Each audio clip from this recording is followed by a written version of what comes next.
আসসালামু আলাইকুম রহমতুল্লাহ বরকাতু। YouTube channel Hasan hash 97, Facebook page Hasan blog hash 97 এর পক্ষে আমি হাসান আপনাদের স্বাগত জানাচ্ছি।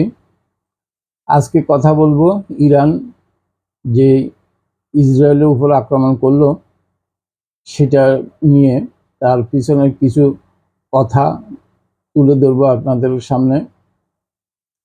যে ইসরায়েলকে লালন করতেছে, যে ইসরায়েলকে অর্থ দিয়ে, যে ইসরায়েলকে অস্ত্র দিয়ে দাদাগিরি করার মসনদে বসালো আমেরিকা, সে আমেরিকা আজকে বিশ্ব থেকে ধীরে ধীরে ধীরে ধীরে অর্থহীন হয়ে পড়তেছেন, বা 70% পড়ে গেলেন।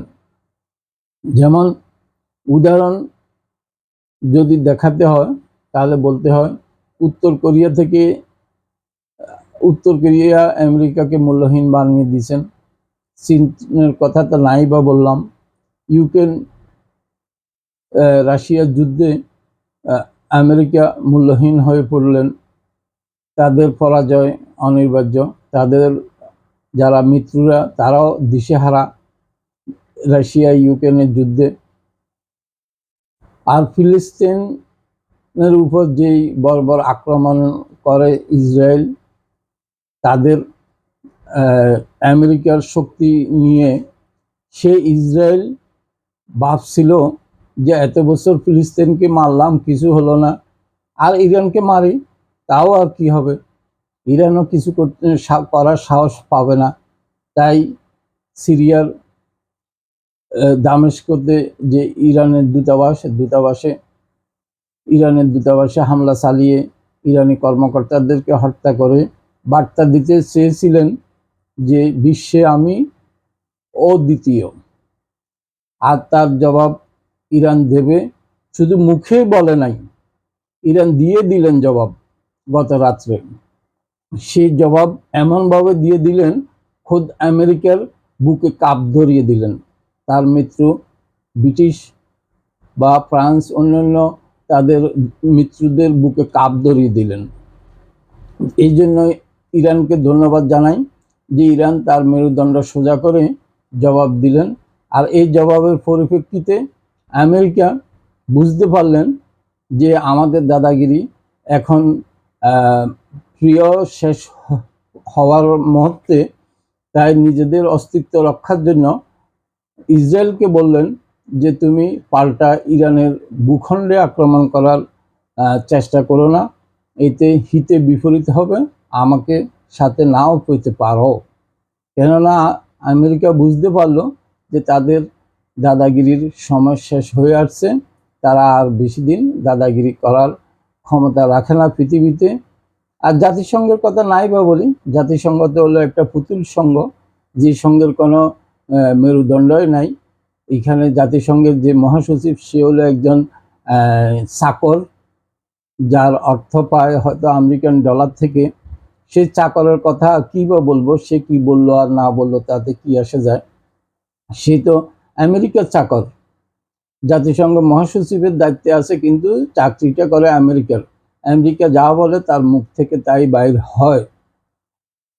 তো এটা ইরান যে ইসরায়েলের বুকে হামলা চালিয়ে কিন্তু অনেকগুলো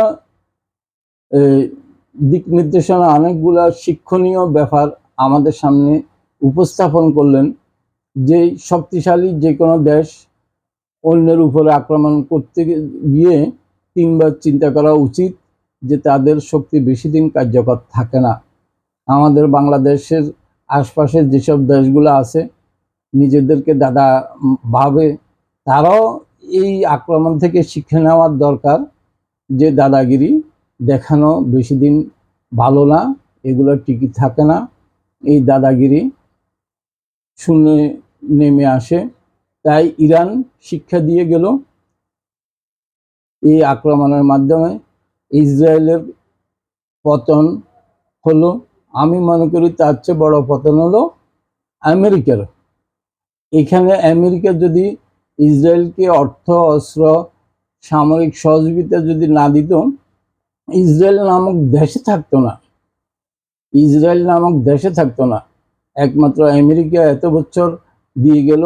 আর মধ্যপ্রাচ্যের কিছু ধনী দেশ আমেরিকার পা সেটে, আমেরিকার গোলামি করে, আমেরিকার কথায় উদ্বোস করে, তাদের হীন উদ্দেশ্য হাসিলের জন্য মধ্যপ্রাচ্যের প্রভাবশালী আরব দেশ আমেরিকার গোলামি করে মুসলমানের পতন ঘটায়, মুসলমানকে মার খাওয়ায়। মুসলমানকে মার খাওয়ানোর, অনুন্নত দেশকে ধ্বংস করার পিছনে এই আরবের কিছু দালাল, ধনী সম্পদ আল্লাহ পাক দিয়ে দিছে যেসব দেশগুলোতে। এই দালালেরা যদি দালালি না করতো তাহলে হয়তো মুসলমান আরো মাথা উঁচু করে বাঁচতে পারত। এই দালালদের অত্যাচার যত না অন্যদের উপর হয়, তার চেয়ে বেশি হয় মুসলমানের উপর।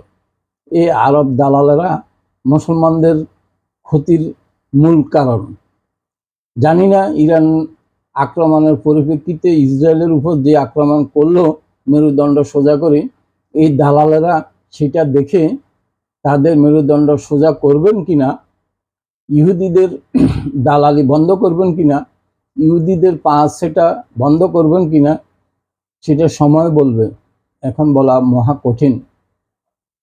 বন্ধুগণ, দুঃখ মনে আসলো তাই আপনাদের সাথে শেয়ার করলাম। বিরক্ত লাগলে মাফ করবেন। আর আমার চ্যানেল, ইউটিউব চ্যানেল হাসান হাইস 97, ফেসবুক পেজ হাসান ব্লগ হাইস 97, সাবস্ক্রাইব করবেন, ফলো করবেন, লাইক কমেন্ট শেয়ার করে আমাকে উৎসাহিত করবেন। আল্লাহ হাফিজ।